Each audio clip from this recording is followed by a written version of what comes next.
magacayga waa Cabdiraxmaan Qaasim Xuseen waxaan ku noolahay caasimadda Puntland ee Garowe ilaahay waa inay raajaan waxaan naga geeriyootay Allah u naxariisto ciyaalka darkaysan hooyadoodii uu dhalan yahay 4 Jimco oo 28 maalin ayuu dhalan yahay marka ilaahay waa kulli arsaaqada bixiya horta marka hore aan shaqeeyay waxaan ka shaqeyn jiray meelaha hoteelada sida cafeteriyaasha kale iyo restaurantiga waan ka shaqeyn jiray haddana wixii waa soo afjareen waxyaabii maxaa la dhahay cudurkii coronavirus-ka waa soo afxiray shaqooyinkii waa la iska fasaxay oo shaqaalihii waa la dhimay intaan gabadha dhiman hor baan intaqaan shaqada ka soo tagay gabadha ma xanuunsaneen gabadha oo beel heedo 9 bilood oo xilliga waxa lagu jiray dhalmadeeda lagu jiray habeenada kamid bay soo wacday goor ma qabay ahayd soo garaacday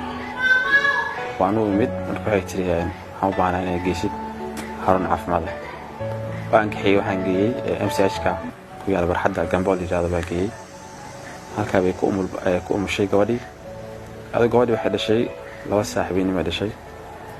goor 2 saaxiibinimo dhashay ma sha Allah ahayd bas ka fiicneed 3 saaxiibinimo markii la gaaray gabadhii dhiig bax bilowday markii dhiig bax bilowday wixii dhakhtar dhaqaatiirta هذه فلين حيوان نضاني ديك جوجنا كورت هذيك أنا لا تعالين إلا 6 ساعات MCH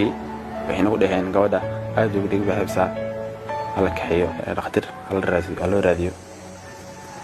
أصوات كحيني وحن كاني قارن تنشتاك قارن نكسر جيدة يومك وحن كاني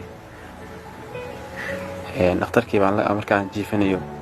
حيابي أمريكا دوين بدن بالإسماعيلي وحيابي لسي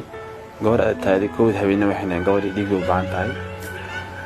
kood habeenimo iska taqaan dad inna ma soo jeedo dadka nabad u wardaan halkii ama taqaan dhalinyaro ku wacayo dad badan ma taqaan Facebook WhatsApp aan waxa uu diray adiga gobor adiga labadii tahay baan waxaan soo wacay xaafad halka fog original yiraahdo waxaan dhiigaas gobor dhiigeeda wuxuu ahaa B+ ninkii baan keenay ninkii iyo dhalinyaro badan 15 baan isku nimaanay 15kii hal nin baa gabadhii ku dhig noqday halkiina wuxuu noqday dhiigeedu ku yaraaday wuxuu kala dhiigiisa helnay asan wuxuu qaatay waqti badan in dhiigiisa la baaro la jeekimo inuu noqday horta malku waa iska qoran yahay kullu nafsin daaqatul mawt qof kasta malku dhimanaya gabadhii teedii baa gashay xilli salaas wax lagu jiro geedu halashay anigoo dul fadhiya oo gacmeed haya ay dhimatay إن الله راجعون مركا حاجة تكتي قوت كقروح بدن أبو جدًا الشجوع هاي باي تمد ودن فوق يجي تمد يو لو على هيجا والله صعبة مركا هاي بحكي شو تكتي ملفوق هذا نوع حرّينا عليه ما نعلن كرو ما أبودي كروها وما نشقيه ودن شغلة مسكجده ما أنا هيستوى حنكو عم بحيه garowe waxaan joogaa in badan ilaa 6 sano waan joogaa garowe ishqeysnay gabadha garowe waa isku guursanay waxaan ku dhashay gobolka Hiiraan Badweyne Muqdisho soo koray ilaa Muqdisho joogo jiray Muqdisho ka soo tagay